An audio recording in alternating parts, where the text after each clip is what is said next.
Baik, sedangkan Sya'ban bulan ramal. Kalau siangnya puasa, malamnya apa yang dilakukan? Baik, kita tanya dalilnya. Maka para ulama-ulama salaf dulu, bahkan sejak zaman Nabi SAW, bahkan Nabi melakukannya, sahabat mengerjakannya, tabi'in menunaikannya, ulama menggarisbawahinya. Apa yang dilakukan? Mereka menghidupkan malam-malam Sya'ban dengan ibadah. Malam-malam Sya'ban, apalagi kalau sudah masuk ke pertengahannya sampai akhirnya. Karena mereka merasa waktunya sudah mau berakhir. Mereka hidupkan terus pertengahannya, akhirnya dan seterusnya. Baik, apa amalannya? Setidaknya ada 3 amalan untuk di malam-malam Sya'ban. Boleh dimulai dari malam ini, silakan. Ya. Kita saling mengingatkan ya, boleh silakan ya, untuk kabari yang lain ya. 1, sholat, memperbanyak sholat. 2, berinteraksi dengan Al-Quran, tilawah Al-Quran, mau baca, mau pahami kan, mau menghafal, merajaah, mengulang, silakan. 3, memperbanyak doa dan istighfar. Memperbanyak doa dan istighfar. 1, salat. 2, memperbanyak interaksi dengan Al-Quran. 3, memperbanyak doa dan istighfar.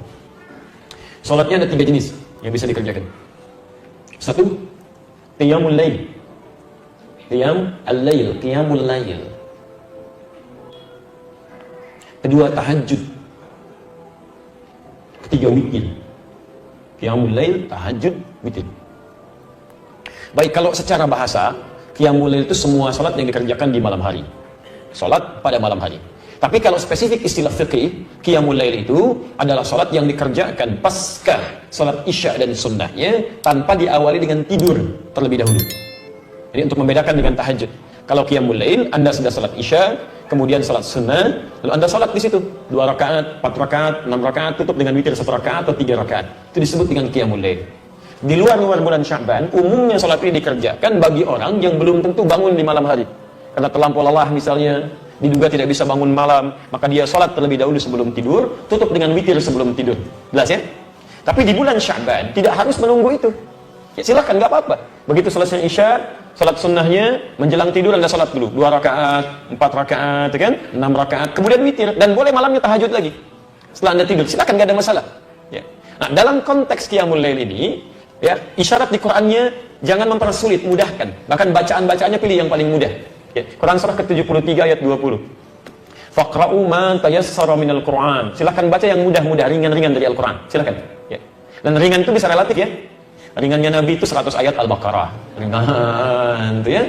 Masya Allah. Antum ya demikian. Qul huwallah ya. Kemudian Anas rakaat kedua. Hari keduanya tambah lagi Ad-Duha, setelahnya Alam Nashrah. Naik lagi. Ya. Jadi kalau bisa begini, saran saya, hidupkan keluarga dengan anak-anak, boleh kok jamaah, boleh untuk memberikan bimbingan, boleh ya, tahajud atau qiyamul lail berjamaah untuk memberikan bimbingan itu sah. Seperti Nabi pernah menjadi imam bagi Abdullah bin Abbas radhiyallahu taala anhuma salat malam. Ada di Abu Dawud nomor hadis 1365 ketika di rumah Sayyidah Maimunah. Ibnu Abbas salat di belakang. Ya, kemudian setelah itu ditarik oleh Nabi sampai sejajar begini. Itu salatnya sedang tahajud. Awas, hati-hati. Saya suka agak bingung ini ya, agak sulit memahami, gagal dalam paham bagi orang-orang mengatakan dilarang bid'ah tahajud berjamaah itu. Tapi Anda menjadikan hadis ini untuk membenarkan imam dengan makmum dalam posisi sejajar. Jadi kalau ada satu imam dan pasti imamnya satu, ya, kemudian ada makmum satu orang. Makmum berdiri di sini. Anda katakan posisi imam dengan makmum itu sejajar begini. Pernah dengar ini? Sah, boleh. Apa hadisnya, apa dalilnya? Karena Ibnu Abbas pernah sholat bersama Rasulullah, kemudian ditarik oleh Nabi supaya sejajar begini. Anda menjadikan hadis itu untuk dalil sejajar dalam shaf. Tapi kenapa Anda kemudian lupakan kalau sholat itu sedang sholat bersama qiyamul lail, tahajud? Jadi ini menunjukkan kebolehan tahajud berjamaah. Apa tujuannya? Barangkali satu, untuk membimbing, mengajarkan. Kalau dalam konteks bimbingan kemudian mengajarkan seseorang untuk bisa mendapatkan kenyamanan dalam tahajud, itu boleh dilakukan, silakan, gak ada masalah. Kenapa nggak Anda hidupkan? Mungkin anak-anak yang belum kenal qiyamul lail, supaya terbiasa dengan tarawihnya nanti, silakan bangunkan. Ya, ayo kita mulai dulu, hidupkan di rumahnya. Jangan berat-berat, kasih yang ringan dulu. Ya, dan rakaatnya jangan banyak-banyak dulu. Supaya sesuai sunnah Nabi ya, kita 11 rakaat. Masya Allah. Malam pertama, besok nggak mau ikutan lagi. Dua dulu aja, 2, witirnya 1, sudah enak, naik lagi, qul huwallah dulu supaya nyaman, kan? Pak, begitu besok mau sholat, Pak, kayak kemarin ya, qul huwallah lagi. Ya, nggak apa-apa, qul huwallah dulu. Besok, Pak, kok qul huwallah mau dulu? Naikin dong, ad-duha, 4 rakaat, 6 rakaat, 11 rakaat. Begitu akhir bulan Sya'ban, dia terbiasa. Begitu masuk Ramadan, bukankah ada sholat yang dikerjakan dengan berjamaah, pasca sholat isya dan sunnahnya? Sholat apa itu?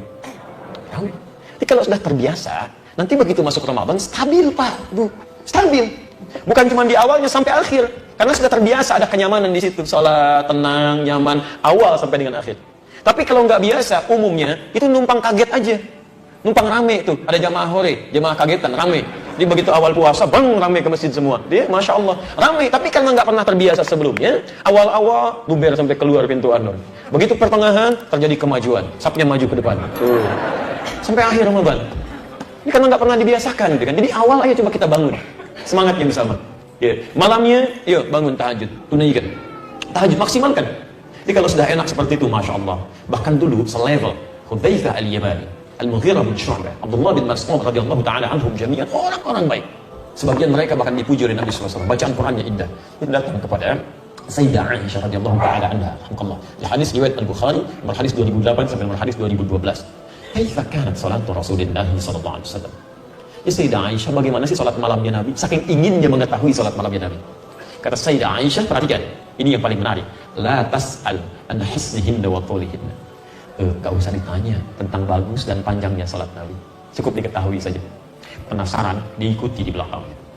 Di belakang Nabi salat. Masya Allah, salatnya itu kata Hudzaifah al-Yamani, indah, itu tenang salatnya. Rakaat-rakaat itu rakaat pertama, kedua, setelah itu istirahat dulu berzikir, Allahumma innaka afuwwun tuhibbul afwa fa'fu anni. Indah, enak. Sesuatu yang ditunaikan dengan tenang, nyaman, ada jeda sejenak, disebut dengan tarwihah. Jamaknya disebut dengan tarawih. Tarawih itu sifat, bukan nama salatnya, sifat salatnya. Jadi ketika disebut tarawih, dipopulerkan oleh ulama, ingin memberikan kesan bahwa salatnya Nabi itu tenang, tidak buru-buru. Nyaman, bisa nggak terbayangkan Pak, 11 rakaat sampai hampir menjelang fajar saking nikmatnya. Ini Nabi, Rasul, ahli surga, dekat dengan Allah, dijamin masuk surga, bebas dari kesalahan, 11 rakaat sampai menjelang fajar, tenang. Ini Anda Nabi bukan, Rasul bukan, belum jadi ahli surga, belum tentu dekat dengan Allah, 23 rakaat, 7 menit. Allahu Akbar, Allahu Akbar, Allahu Akbar, luar biasa. Lebih soleh daripada Nabi gitu kan. Maksudnya cepat sekali gitu kan, itu kan luar biasa. Tarawih itu ya begitu tenang. Ya. Dan yang dibaca berapa? Masya Allah, saking nikmatnya. Kata Hudzaifah al-Yamani, saya pernah di belakang Nabi. Rakaat pertama 100 ayat Al-Baqarah. Itu pun bukan baca biasa. Begitu berhenti di ayat-ayat tentang surga, berdoa supaya umatnya masuk surga. Begitu berbahas tentang, baca tentang ayat-ayat neraka, menangis memohon supaya umatnya dibebaskan dari azab. Ya, ada kenikmatan dalam sholatnya. Bahkan Masya Allah, pernah di belakang Nabi dikira 100 ayat Al-Baqarah selesai, ternyata nyambung semuanya Al-Baqarah 186. Rakaat pertama dikira akan ruku, kata Abdullah bin Mas'ud, ternyata Ali Imran disambungkan sampai 200 ayat. Dikira akan ruku, ternyata ke An-Nisa 176 ayat, 5 juz 4 halaman baru ruku. Besoknya nggak pada ikutan lagi. Bukan capek, tapi kata Abdullah bin Mas'ud, bukan capek, saya sering menduga katanya. Ini saya jadi berprasangka pada diri saya, jadi sering menduga, jadi nggak enak sama Nabi. Ini sekarang bukan rukunya. Nikmat, mereka sudah biasa salat malam. Bahkan Abdullah bin Mas'ud, Abdurrahman bin Auf, Uthman bin Affan disebutkan di kitab At-Tibyan karena Imam An-Nawawi. Saya punya terbitan Darul Kutub Al-Islamiyah warna merah maru, halaman 38, ya paragraf pertama bagi 1 sampai 2, posisi paling kanan sebelah atas. Itu mereka sepeninggal Nabi menikmati sholat tahajud sampai khatam Quran. Semalam khatam Quran. Diberikan keberkahan waktunya oleh Allah Subhanahu wa taala. Nah, jadi Bapak dan Ibu sekalian, kita hidupkan malamnya. Ayo kita hidupkan. Makanya malam-malam Sya'ban itu ulama menghidupkan waktu malamnya. Silahkan cek. Anda buka kitab Syekhul Islam Ibnu Taimiyah Majmu' Fatawa juz ke-23 halaman 123. Ya, disebutkan dengan redaksi berbeda, substansi yang sama di kitabnya Syekh Ibnu Mulaqin Asy-Syafi'i atau Mulaqin Asy-Syafi'i di kitab At-Tawdih halaman 444. Itu Masya Allah, ulama-ulama salaf dari zaman sahabat, tabi'in dan setelahnya itu selalu menghidupkan malam Sya'ban, pertengahannya apalagi sampai ke akhirnya, karena merasa bahwa ini akan berakhir nih, jarang-jarang bisa dihidupkan. Ada yang salat tahajud, qiyamul lail, baca Quran, Masya Allah, dihidupkan oleh mereka. Ya, dihidupkan. Dan ada yang memanggil ayo orang lain untuk ikut sama-sama hidupkan malamnya. Ya, bukan dalam konteks ikut mengadakan ini itu bukan. Ya, tapi dalam konteks menghidupkan malamnya. Diajak orang lain, ayo coba hidupkan. Ada yang ke masjid, ada yang di rumah, ya, baca Quran macam-macam. Ada yang Yasinan, ada yang Baqarahan, Ali Imranan, An-Nisaan, ya, Al-An'aman, Al-A'rafan. Ya, ini tidak harus Anda batasi. Malam nisfu Sya'ban, pertengahan Sya'ban, ini sunahnya cuma Yasin aja ya, sekian kali. Yang lain tidak. Itu tidak tepat. Silakan Anda mau baca ayat apa saja silakan. Gak ada masalah di sini. Anda baca Yasin, silakan. Al-Baqarah, silakan. Ali Imran, silakan. Silakan populerkan. Nanti antum mau baca apa? Saya Baqarahan, Masya Allah. Antum Ali Imranan, Masya Allah. Antum Al-An'aman, Masya Allah. Yang soal apa? Yasinan. Sudah selesai. Baca, pahami isinya, amalkan isinya. Itu poinnya. Jangan dibaca sekian kali, tapi nggak paham artinya. Ya, itu walaupun ada pahalanya, tapi maknanya nggak kita dapatkan dalam kehidupan. Jadi jangan meributkan sesuatu yang memang esensinya tidak kita ketahui, pelajari dulu. Ya. Tidak dilarang Anda menghidupkan malam Sya'ban. Yang keliru itu menjadikan malam itu untuk menunaikan sesuatu yang tidak ada tuntunannya. Di Anda ngajak orang dengan cara yang salah itu nggak boleh. Walaupun perbuatannya baik, dulu pernah ada masa orang-orang sudah mulai malas untuk menunaikan ibadah, maka diajak oleh para ulama. Tapi sebagian ada yang mengajak dengan cara yang salah, memunculkan hadis-hadis yang tidak dikenal riwayatnya. Ya. Pernah dengar ini, orang sholat di malam pertengahan Sya'ban, nisfu Sya'ban, sholatnya 100 rakaat, kan? Dan sholatnya begini, bacanya ini dapat pahala sekian. Pernah dengar? Ya, ada riwayatnya, dan itu bukan palsu hadisnya, bukan palsu, tapi palsu banget. Kan cuma Nabi nggak ada, di kitab hadis palsu pun nggak ditemukan. Nggak ada, karena dulu nggak ada gitu kan. Jadi Anda tidak dilarang kalau ingin menghidupkan malam Sya'ban ya, tapi tidak harus melakukan sesuatu yang tidak ada dasar dalilnya. Itu aja poinnya. Ya, kalau ingin menunaikan ibadah silakan, nggak ada masalah. Bahkan Syekhul Islam Ibnu Taimiyah mengatakan orang-orang mulai ke masjid, ada yang berjamaah sholatnya malamnya, tapi hanya sesekali, bukan berarti dirutinkan begitu, tidak. Ya, jelas ya? Baik, jadi hidupkan malamnya, hidupkan siangnya. Baik, kalau sholat malam waktunya kapan?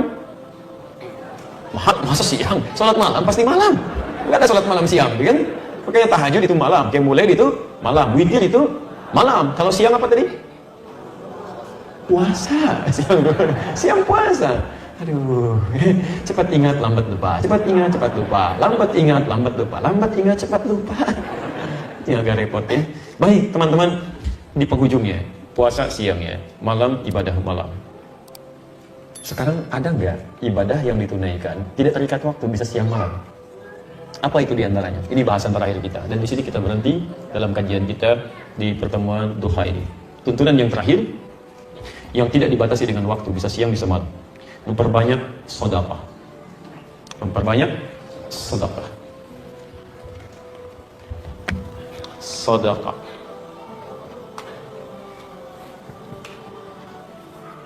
Baik. Apa artinya sedekah? Ya, baik ya. Sudah dipahami ya. Baik. Sedekah artinya bukan Allahu a'lam.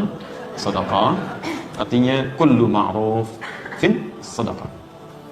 Setiap kebaikan yang mampu dilakukan itu namanya sedekah. Semua jenis kebaikan. Ya, nama umumnya disebut dengan sedekah. Apapun itu. Ya, ini kita lihat. Jadi kalau kita bisa mengerjakan kebaikan-kebaikan yang dampaknya bisa meluas, maka dalam istilah fikih termasuk nanti di Quran, di hadis, namanya disebut dengan sedekah. Jenisnya ada 4. Silahkan nanti Anda bisa berpeluang memaksimalkan ini, baik siang atau malamnya. Dan biasanya Allah akan kasih peluang, mau siang mau malam, ada aja. 1, sedekah dalam bentuk harta. Sedekah dalam bentuk harta. Kita ambil contoh. Contoh pertama dalam bentuk harta, misal zakat. Ya. Kewajiban terkait harta benda bila mencapai jumlah tertentu, nisab tertentu dengan masa tertentu, haul, keluarkan. Ketika Anda mengeluarkan zakat, itu pola pengeluarannya, kebaikannya disebut dengan sedekah. Quran surah 9 ayat 60. Lihat kalimatnya. Innamas sadaqatu lil fuqara wal masakin wal 'amilina 'alayha wal mu'allafati qulubuhum wa fil riqab wal gharimin wa fi sabilillah wa bis sabil. 8 golongan. Ketika Anda keluarkan zakat ke 8 golongan ini, itu disebut dengan sedekah namanya. Dan jamak kalimatnya sedekah. Kenapa dijamakkan? Karena zakat itu akan berdampak kebaikan yang sifatnya meluas, dibutuhkan jamak banyak orang. Makanya orang lupa pun diminta diingatkan, bahkan ambil. Ambil Quran surah 9 dari ayat 103 itu. Khudh min amwalihim sedekah. Ambil dari sebagian harta mereka sedekah, yang dimaksud zakat. Jadi kalau Anda punya kewajiban zakat sampai di bulan Sya'ban ini, awas, hati-hati. Kenapa banyak digalakkan? Supaya menghambat sebagian pemikiran orang-orang tertentu yang berpikir ingin memberikan zakatnya di Ramadan saja. Ya, karena ada sebagian kalangan menilai karena Ramadan dilipat gandakan pahala, tunda zakat walaupun sudah ada kewajiban, dia tunda sampai Ramadan. Bahkan Ramadan pahalanya melimpah. Kita zakatnya Ramadan aja, Pak, jangan Sya'ban. Oh iya, Mak, ya. Baiklah kalau begitu Ramadan. Masya Allah, Pak, semenit sebelum Ramadan tiba, meninggal. Kalau sudah meninggal, apa yang mau disalurkan? Bahkan nanti minta kepada Allah supaya diberi kesempatan lagi. Ya, silakan dah cek di surah Al-Munafiqun, kan? Surah 63 ayat 9 sampai 11. Fa asaddaqa wa aqum minas salihin, ya Allah, beri saya kesempatan sejenak untuk kembali untuk menyalurkan sedekah saya dan mengerjakan kebaikan-kebaikan. Hati-hati. Jadi kalau memang ada kewajiban zakat tiba di bulan ini, maka mulai bikin menunya. Besok kita berzakat nih. Memang tidak harus dihabiskan. Lihat bagaimana kuota-kuotanya, bagian-bagiannya mustahiknya, sesuai porsinya diberikan. Kalau ada kelebihan di Ramadan, bergabung dengan zakat selanjutnya, tata kembali. Tapi tidak harus ditahan, keluarkan. Jelas ya? Baik, dan pahalanya banyak disebut-sebut namanya, kesimpulan, Masya Allah membagi hartanya, dia pergi ke sini, pergi ke sini, pergi ke sini. Seperti dilakukan oleh sahabat Abu Bakar Siddiq radhiyallahu ta'ala anhu. Dalam 24 jam sambil bekerja, beliau punya menu tuh. Hari ini kemana. Tapi kedua, tidak semua orang bisa zakat. Karena dalam konteks harta yang mungkin terbatas, tidak mencapai nisab. Ustaz, kalau saya punya uang cuma 1.000, 10.000, ya 20.000, saya pengen beramal juga dalam bentuk harta. Apa poinnya? Maka Anda bisa menempuh yang kedua, namanya infak. Infak. Karena infak itu tidak dibatasi dengan jumlah tertentu, kuota tertentu, waktu tertentu. Anda bisa keluarkan baik dalam keadaan lapang, luas, ataupun sempit, terbatas tertentu. Quran surah 3 ayat 134. Alladzina yunfiquna fis sarra'i wad dharra. Ada orang-orang yang gemar berinfak dalam keadaan lapang ataupun sempit. Masya Allah. Silakan hidupkan. Ya, apa saja boleh. Dan mohon izin ya, mohon maaf saya ingatkan, bahwa infak itu tidak harus dalam bentuk uang.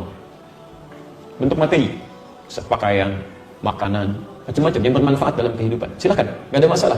Dan misalnya berbagi, ini ada aqua dikasih snack gitu kan, Masya Allah, ada orang datang, Anda belum kebagian gitu kan, Anda ada snacknya 1, begitu dibuka kuenya 3, Anda bagikan, akhi silahkan gitu kan, Masya Allah. Itu infak tuh, ya, itu infak, itu indah gitu kan, silahkan, nggak ada masalah, praktekkan. Itu bagian dari hal yang dituntunkan salah satunya. Kemudian teman-teman sekalian, bisa juga kita pahami begini, hati-hati, di Quran teori infak dibagi 2 bagian. Satu infak wajib, hati-hati ya, infak wajib. Quran surah keempat ayat 34. Sudah tuliskan nomor 10, posisi paling kiri sebelah atas, yaitu infak suami atau ayah kepada istri dan keluarganya. Ar-rijalu qawwamuna 'alan nisa bima faddalallahu ba'dahum 'ala ba'din wa bima anfaqu min amwalihim. Laki-laki suami itu, para ayah, diberikan kelebihan oleh Allah untuk memimpin rumah tangga, plus punya kemampuan diberikan perangkat untuk mendapatkan nafkah. Nafkah itu singkatan dari infak yang akan diberikan pada keluarganya. Nah, di bulan Sya'ban Pak, sunnahnya tingkatkan, tambah infaknya. Jangan senang dulu Bu ya. Itu suasana tertentu. Baik, kita Pak, saya arahkan dulu ya supaya tidak salah ini dalam pengeluarannya. Nanti pulang-pulang ke rumah, Papa, kata Ustaz Adi, Masya Allah, saya yang salah gitu kan. Baik, yang dimaksud di sini, infak dimaksud di sini persiapan menuju ke Ramadannya. Dicek dalam konteks Sya'ban ini, tingkatkan maksudnya apa? Lihat. Kan Ramadan itu banyak peluang-peluang untuk meningkatkan kebaikan dengan ibadah. Ada tarawih, sholat, cek mukena istri. Barangkali sudah hampir 1 tahun belum diganti. Jilbabnya dilihat, anak-anak sarungnya, pakaiannya, Anda siapkan di rumah. Menyambut Ramadan.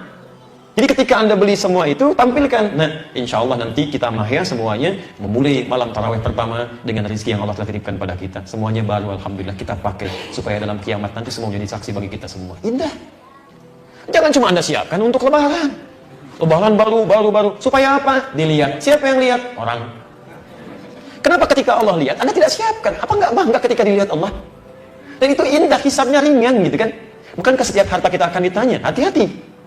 Fulan, dari mana kamu mendapatkan ini semua? Ya Allah, saya dapatkan rezeki yang sangat halal. Dan Kau maha tahu setiap keringat yang saya keluarkan. Kemana kamu kerjakan? Dan kemana kamu salurkan semua itu? Maka langsung, karena mulutnya nggak bicara, al-yawma nakhtimu ala afwahihim, tangannya bicara. Ya Allah, saya dipakaikan pakaian itu kepada saya digunakan sholat malam pertama Ramadan. Pakaiannya mengatakan benar ya Allah. Sarungnya berkata benar ya Allah. Semua jadi saksi. Enak ketika Anda punya segala hal digunakan untuk ibadah, itu indah. Ya, rezekinya ditambah, Quran surah 14 ayat 7. La in syakartum la azidannakum. Di hari kiamat ringan hisabnya. Nah, kalau punya pakaian baru dipakai apa? Oh, jangan, Masya Allah, nggak apa-apa ya. Begitu kiamat terjadi, Masya Allah hisab. Dari mana kamu dapatkan semua ini? Dari rezeki yang sangat halal ya Allah. Engkau maha tahu setiap keringat yang keluar dari hamba. Kemana kamu gunakan?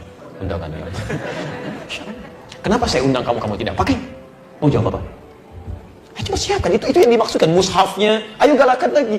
Kan biasanya saat Ramadan sering kita baca Al-Quran. Jangan-jangan begitu mau baca, nggak ada mushafnya. Begitu mau belajar, nggak ada bukunya. Itu infak tuh ke situ arahnya. Bukan, hari ini menu kita bukanya ini. Besok sahur menunya begini. Ayo Pak, tambah lagi dong. Masya Allah. Seharusnya puasa itu membuat kita lebih hemat, bukan lebih boros. Puasa membuat kita lebih terarah, bukan lebih bias orientasi. Ini yang harus diluruskan. Halo, Ibu sepakat? Baik ya, Bapak mau kena ya, belum ke rumah tuh. Bapak juga sama, itu tingkatannya ke situ arahnya. Jelas ya? Di satu infak, kemudian kalau itu sudah terisikan, baru yang sunnah. Sunnah itu bisa bebas, silahkan luas sekali, tapi dahulukan yang 5 hal ya. Quran surah kedua 215, posisi paling kanan sebelah bawah. Jadi kalau mau infak, silahkan terbuka luas, tapi tolong dahulukan 5 hal dulu. Ya, yas'alunaka madza yunfikun, mereka bertanya apa yang diinfakkan. Qul ma anfaqtum min khair, katakan kalau mau infak yang baik-baik. Pada siapa? Satu, maaf, lil walidain, orang tua dulu. Orang tua ya. Perhatikan dulu sebagaimana orang tua perhatikan Anda. Masya Allah, waktu kecil itu bahkan sebelum lahir, bajunya udah dicarikan, Pak. Ibu, carikan bajunya yang bagus, yang terlihat indah. Kadang-kadang sebagian orang tua nyarinya susah, gitu kan. Jual ini dulu, jual itu dulu, nyangkul dulu, hanya untuk memberikan pakaian terbaik. Masa setelah Anda dewasa, punya segalanya, untuk Ramadannya aja belum bisa memberikan sesuatu, padahal Anda sudah luar biasa cukupnya.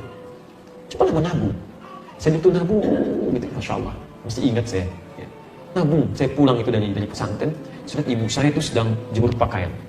Ya. Senyum dari jauh itu, setelah ayah meninggal. Semua sudah 7 saya masih ingat pulang. Disenyum, saya datang, Masya Allah saya cium tangannya, tapi saya kaget. Pakaiannya kemana? Kenapa begini? Gitu. Ada pakaian yang tidak layak menurut saya kan, padahal sebelum saya masuk pesantren pakaiannya bagus-bagus, baik dan sebagainya. Saya pergi ke dalam, saya bongkar pakaiannya dia, gak ada yang bagus-bagus. Ya, hiasannya sudah gak ada. Saya tanya kakak saya yang perempuan nomor 2, jadi kenapa pakaiannya begini? Kemana? Terus saya diam, saya nangis luar biasa saat itu. Saya disampaikan bahwa sudah sejak kita sekolah itu mama diam, tidak memberikan apapun, informasi apapun, tapi beliau menjual semua pakaian terbaiknya, perhiasan terbaiknya. Kami gak ada yang tahu sama sekali. Ini tahunya punya uang saku setara dengan yang lainnya. Ibu saya tanya kawan-kawan saya, tanya yang sudah di atas rating saya, berapa uang saku dalam sebulan biasa normal, supaya anak mendapatkan uang saku yang sama. Nggak ada keluhan di situ. Ternyata baru tahu kalau di rumah makan itu cuma nasi, maaf pagi-pagi mau berangkat cuma pisang goreng, kemudian minum kopi ditahan sampai malam baru makan nasi. 150.000 dalam sebulan. Dalam suasana Masya Allah, itu sedang krisis, macam saya nangis jadi. Saya minta kepada Allah, saya akan ganti baju ibu saya dengan kain ihram untuk haji. Saya berangkat ke Libya, Masya Allah, di situ saya berdoa. Saya tabung, Pak. Saya bayangkan jerit payahnya, darahnya, tangisannya, macam-macamnya. Terus saya dapat uang saku, saya masukkan celengan. Masukin. Saya doa, ya Allah, ya Fattah, ya Fattah, ya Fattah. Ibu saya begini, beri kesempatan ya Allah.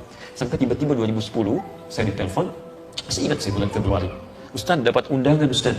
Ya, untuk nanti berangkat haji. Ya, jadi tugas di sana, tugas dari pemerintah. Saya langsung telepon ibu saya. Insya Allah, kita haji. Tahun ini, 2010. Ibu saya senyum dari jauh, saya rasakan itu. Gimana haji, dari mana biayanya ketika saya bilang, insya Allah bisa. Saya nabung berapa yang dibutuhkan. Sekian, porsinya 25 juta. Saya beli celengan, saya berdoa kepada Allah. Setiap dapat uang, saya masukkan. Ternyata bulan Juli, ya sepekan sebelumnya mesti kami setorkan itu. Saya buka celengan. Begitu dibuka, Pak, Alhamdulillahirrahmanirrahim. Butuh berapa tadi? 25 juta. Saya buka, 1 juta. Doa lagi, ya Allah, ibu saya merawat saya, ibu saya gini, ibu saya mirip saya, ibu saya nengok saya di pesantren, nangis kita minta sama Allah. Tiba-tiba 3 hari sebelum pendaftaran, datang, ya saya nggak pernah cerita, datang orang menyampaikan, Ustaz ibunya mau haji, biarkan kami saja nanti yang kemudian mengurus segala persiapan-persiapannya. Daftar, selesai. Kisah belum berhenti, begitu sudah didaftarkan, telepon lagi. Nah, alhamdulillah sudah daftar, Masya Allah. Kapan mah? Berangkat insya Allah 2013. Saya 2010. Saya bilang berangkat insya Allah 2010. Apa jawab ibu saya? Tidak. Kalau memang Allah tetapkan 2013, Mama gak mau ngambil hak orang lain. Saya bilang bukan ngambil hak orang lain. Mungkin nanti ada peluang-peluang orang mundur kejadian tertentu, Mama bisa masuk ke situ. Daftar aja, bismillah. Begitu daftar, kita berdoa lagi. Anda tahu apa yang terjadi? Ramadan saya ingat betul, malam ke-27. Kami sedang ada acara di kampus. Saya sedang mengisi acara, sedang seminar, ada dekan, direktor, dan macam-macam. Tiba-tiba telepon berbunyi. Saya lihat ibu saya langsung pamit ke rektor, ke macam-macam, ke belakang masjid. Saya terima, saya nangis hari itu. Saya bersyukur pada Allah. Mama bisa haji katanya. Mama bisa berangkat. Kok bisa saya bilang? Saya cek lagi ternyata tahun itu ada penambahan kuota. Ya 1/1000, 1000/1. Jadi setiap 1000 penduduk muslim di satu negara punya jatah 1. Indonesia itu 220.000, yang tadinya 200.000 punya tambahan kuota 20.000. Termasuk ibu saya di situ. Gak ada nyogok, gak ada macam-macam, gak ada segalanya. Itu bersih murni. Ya, nabung kami diberikan, belum selesai. Begitu sudah jadi mau berangkat, koper gak datang-datang. Mama gimana ini? Kopernya belum ada. Jangan-jangan masuk kota begini. Sudah bismillah, ada insya Allah. 3 hari sebelum berangkat, 2 hari baru ada koper. Lebih besar dibandingkan dengan jamaah yang lain. 30 kilo isinya. Masuk. Kemudian cek kesehatan. Orang lain udah nunggu-nunggu, beliau turun dari angkot. Begitu turun namanya disebut duluan. Sebut duluan namanya. Datang ke situ, cek, sehat semuanya. Anda tahu apa yang terjadi? Begitu sampai di Mekah, saya ikuti ke maktabnya. Saya lihat dari belakang. Saya nggak pernah panggil. Masya Allah, indah. Ya Allah, terkabul saya. Saya pakai baju ihram. Masya Allah, saya diamkan turun dari lift, saya lihat ya, senang. Begitu jalan baru saya rangkul tangannya. Saya katakan, lebih kalau indah gitu. Kenapa Anda tidak melakukan yang sama? Anda bisa menabung. Jadi kalau Anda belum bisa membalas jasanya, sekaligus setidaknya doakan gitu kan. Itu indah. Dan Allah akan berikan keberkahan dalam kehidupan Anda. Allah akan berikan keberkahan.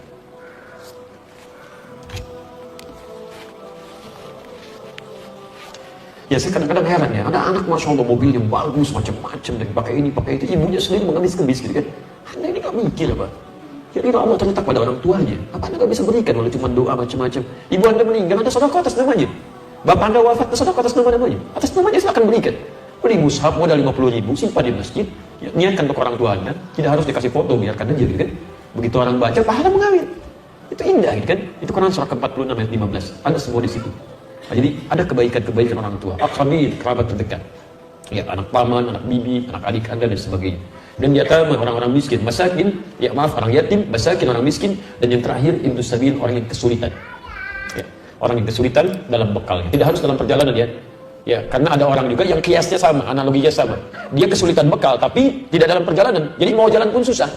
Palestina, Syria, di Irak, Afghanistan, di Rohingya, jangankan mau jalan, di dalam aja susah dapat bekal. Itu yang kita coba maksimalkan. Itu infak. Baik, dari mana taunya infak bagian dari sedekah? Quran surah kedua ayat 264, posisi paling tinggi sebelah bawah.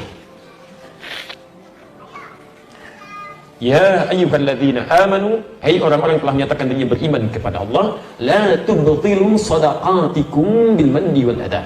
Jangan pernah Anda gugurkan sedekah kebaikan-kebaikan Anda dengan perbuatan yang merusak. Apa di antaranya? Contoh sedekah yang bisa merusak, yang dirusak oleh amalan yang lain. Kalladzi yunfiqu malahu li'annas, seperti orang infak. Jadi di sini infak disebutkan bagian dari sedekah. Jelas ya? Jadi infak bagian dari sedekah yang pahalanya luas. Ya, tapi ada orang ria, sayang ria'annas, karena ria habis semua amalannya.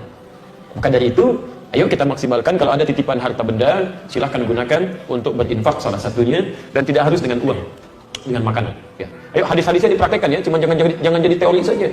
Jika Anda memasak masakan kemudian baunya sampai ke tetangga, maka bagilah masakan itu walaupun cuma kuahnya.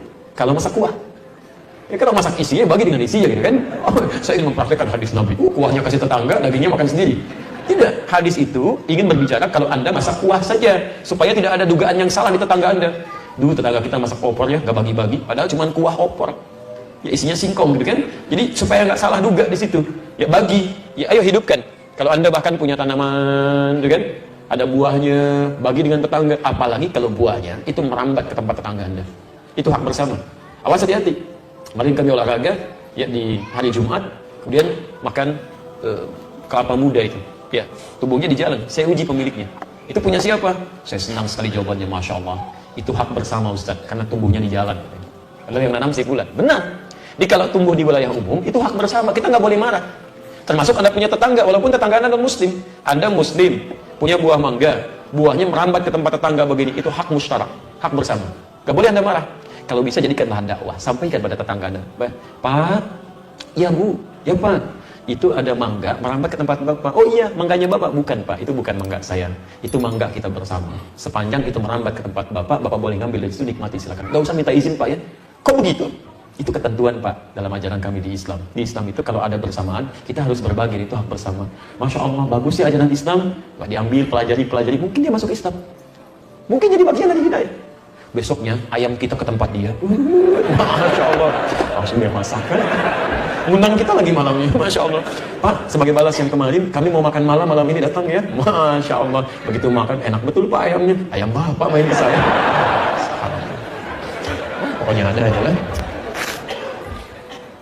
Baik, ini harta. Kalau nggak ada harta, pakai tenaga, ya. Mohon izin, ini Anda mau pulang, mungkin ada sampah-sampah, ada macam-macam. Gak usah tunggu orang lain. Syaban, Anda aja dengan tenaga. Ini, ambil, pungut, simpan.